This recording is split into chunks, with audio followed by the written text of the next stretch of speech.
السلام عليكم. اليوم بنقوم إن شاء الله تجربة الليز في إشعاع الحطب، وبنشوف إذا كان كلامهم صحيح أو لا. بسم الله.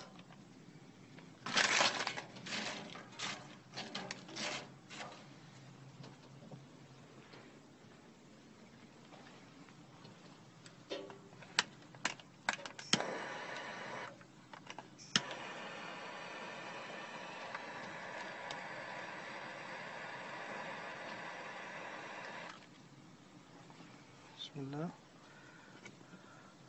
هذا الليز الحين،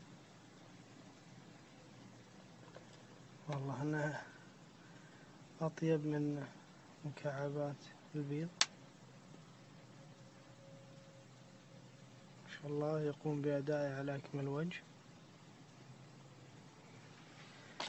هذا هو المجرم الليز الفلفل الحار. السلام عليكم ورحمة الله وبركاته.